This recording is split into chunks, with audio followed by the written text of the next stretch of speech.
PNB घोटाले को लेकर बीजेपी और कांग्रेस दोनों एक दूसरे पर आरोप लगा रही हैं, लेकिन इस महा घोटाले से मचे हुए हड़कंप के बीच दो ऐसे शख्स सामने आए हैं जिन्हें सुनकर आपको लगेगा कि अगर सरकार वक्त रहते इन दोनों की बात सुन लेती तो पीएनबी का घोटाला होता ही नहीं।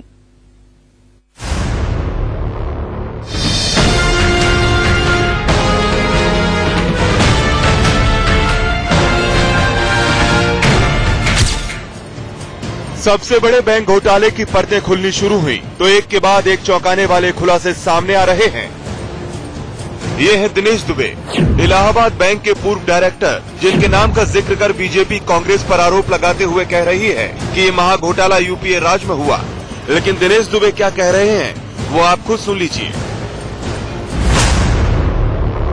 से कौन डिनाई कर सकता है? न यूपीए सरकार कर सकती है, न एनडीए सरकार कर सकती है। यूपीए सरकार से चला हुआ कांड एनडीए सरकार में 10 गुना 50 गुना ज्यादा बढ़ गया।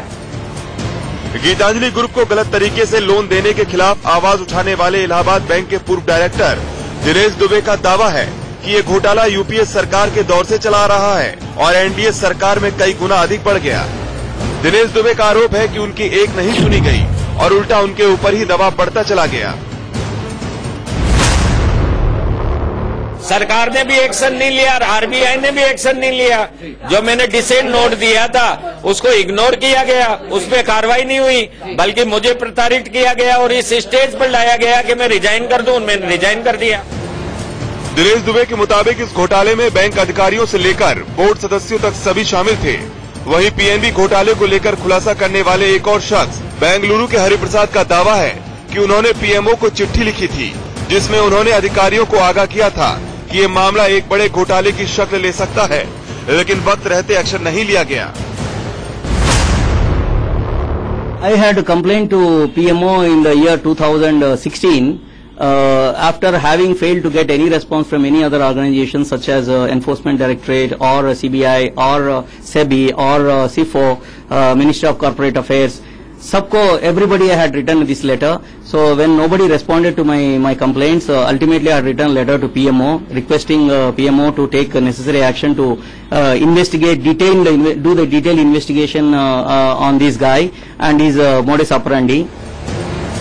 हरिप्रसाद खुद मेहुल चौकसी के साथ बिजनेस कर चुके हैं। उनका दावा है कि उन्हें भनक लग गई थी कि मेहुल चौकसी के कारोबार में बड़ा गड़बड़ झाला है।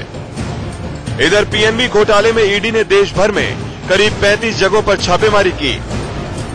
इन छापेमारी में करीब 550 करोड़ के हीरे, जवाहरात और सोने की ज्वेलरी शामिल है और कुल मिलाकर अब तक करीब 5,500 करोड़ की रकम बरामद होने के दावे किए जा रहे हैं। लेकिन सवाल उठता है कि क्या इस कार्रवाई से उन हजारों करोड़ की भरपाई हो पाएगी जो नीरव मोदी और उसके मामा ने देश को चूना लगाकर किया है।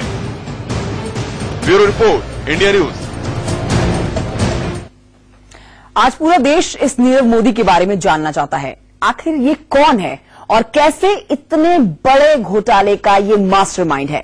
आपको दिखाते हैं नीरव मोदी की रंगीन दुनिया।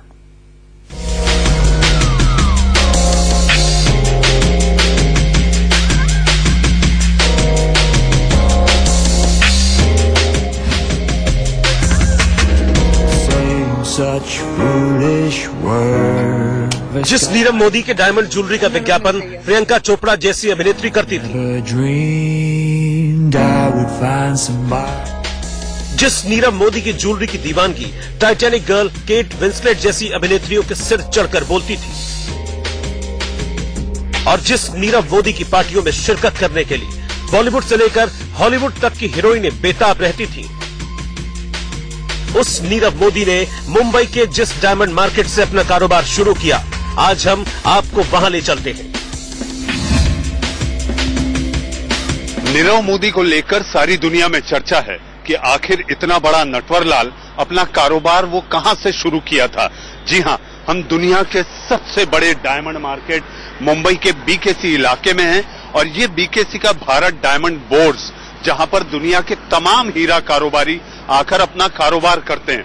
यहाँ पर नीरव मोदी का ए विंग में एक छोटा सा दफ्तर है और यहाँ पर जब हमने तमाम बड़े हीरा कारोबारियों से बात की तो पता चला कि गाहे बगाहे कभी नीरव मोदी यहाँ दिखते थे और दिखते थे तो बहुत कम बोलना, बहुत कम लोगों से मिलना, आना, अपने दफ्तर में बैठना और निकल जाना। नीरव मोदी ब्रांड की ज्वेलरी दुनिया भर में मशहूर है। उसके डायमंड के गहनों के स्टोर दुनिया के करीब 25 बड़े शहरों में मौजूद हैं। इनमें लंदन, न्यूयॉर्क, लास वेगास, हवाई, सिंगापुर, हांगकांग, पेरिस और बीजिंग जैसे शहर शामिल हैं। जबकि भारत में सिर्फ 2 शहर दिल्ली और मुंबई में उसके स्टोर हैं। लेकिन बैंकों को चकमा देकर करोड़ों रुपए लेकर फुर होने वाले नीरव की मुंबई के हीरा कारोबारियों में कोई देनदारी नहीं है। बेल्जियम से भारत आने के बाद नीरव मोदी ने हीरे के कारोबार में हाथ आजमाइश अपने मामा मेहुल चोकसी के पास की थी। और जब आज हमने हीरा कारोबारियों से बात की तो उनका ये कहना है कि नीरव ने जो भी अपना कारोबार किया वो बैंकों को डुबाया, लेकिन हीरा कारोबारियों के साथ नीरव की कोई देनदारी बाकी नहीं। बताया जाता है कि नीरव मोदी फिलहाल करीब 12,000 करोड़ की संपत्ति का मालिक है, जबकि उसकी कंपनी 149 अरब रुपए के आसपास की है। मुंबई से मनीष अवस्थी के साथ ब्यूरो रिपोर्ट, इंडिया न्यूज।